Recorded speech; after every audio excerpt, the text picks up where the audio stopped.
જે મારી અને રાજુ સોલંકીના પરિવાર વચ્ચેની જે ગેરસમજ હતી એ ગેરસમજ અમે સામે બેસીને દૂર કરી છે.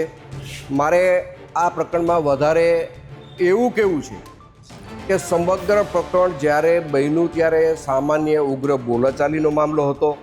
આ મામલો વધીને 2 દિવસમાં બનાવ પછી પૂરો થવાનો હતો, પણ રીબડા અનિરુદ્ધે આખા પ્રકરણને ગેરમાર્ગે દોરવા માટે રાજુ સોલંકીને કાંઈ કીધું, સમાધાનનું કાંઈ વાત કરી, આ તે વાત કરી, પૂરેપૂરા સમાજને ગુમરાહ કરવામાં જો મુખ્ય ફાળો કોઈનો હોય તો રીબડા અનિરુદ્ધનો રહ્યો છે. જનરલ અમારે 2 દિવસ અગાઉ મળવાનું થયું હતું, ત્યારે અમારે પ્રાથમિક ચર્ચા બધી થઈ.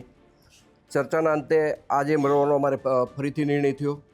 આજે અમારે એવી રીતે મળવાનું હતું કે સમાજના તમામ આગેવાનો, અમારા ભારતીય જનતા પાર્ટી સાથે જોડાયેલા આગેવાનો, કોંગ્રેસ સાથે જોડાયેલા આગેવાનો અને દલિત સમાજના આમ આગેવાનો બધાની સાથે મળીને અમે એક આ આયોજન કર્યું હતું અને એના ભાગરૂપે આ કોન્ફરન્સ બોલાવવામાં આવી છે.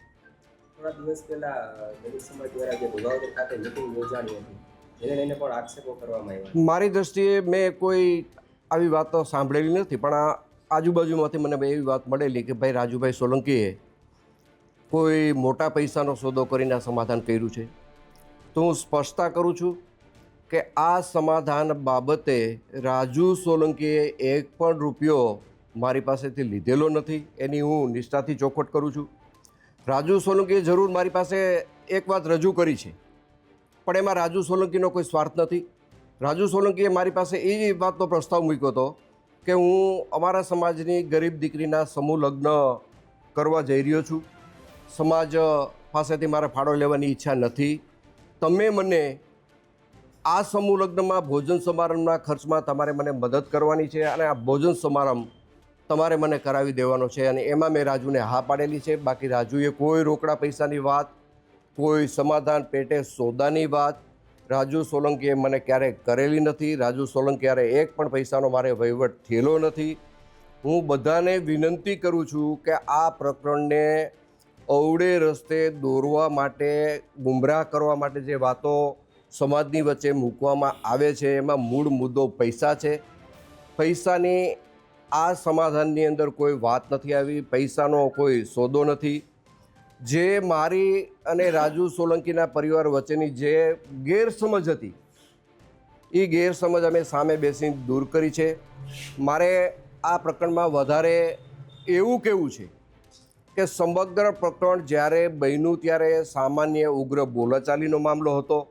આ મામલો વધીને 2 દિવસમાં બનાવ પછી પૂરો થવાનો હતો, પણ રીબડા અનિરુદ્ધે આખા પ્રકરણને ગેરમાર્ગે દોરવા માટે રાજુ સોલંકીને કાંઈ કીધું, સમાધાનનું કાંઈ વાત કરી, આ તે વાત કરી, પૂરેપૂરા સમાજને ગુમરાહ કરવામાં જો મુખ્ય ફાળો કોઈનો હોય તો રીબડા અનિરુદ્ધનો રહ્યો છે.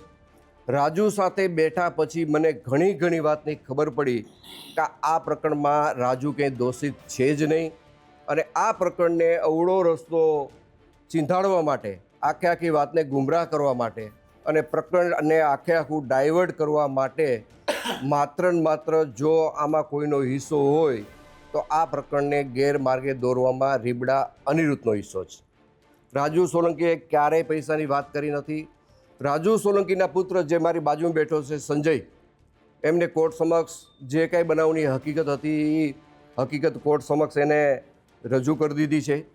વાત હવે પછીના કેસની છે, તમારા કેસની રીતે પણ સમાધાન થઈ ગયું છે, કાયદાની રીતે પણ સમાધાન થઈ ગયું છે અને મૌખિક અમે બેઠા પછી એક પારિવારિક ભાવનાથી અમારી વચ્ચે આ સુખદ અંત આવ્યો છે.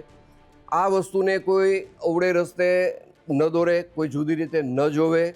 રાજુ સોલંકી પણ ભોગ બનીને આવ્યો છે, ત્યારે એને કોઈએ કાંઈ કરી દીધું નથી. અનિરુદ્ધે માત્ર ને માત્ર વાતું કરી છે. અનિરુદ્ધ તરફથી રાજુ જેલમાં ગયા પછી કોઈ જાતનો સહકાર મળેલો નથી. રાજુની હાજરીમાં હું કહું છું.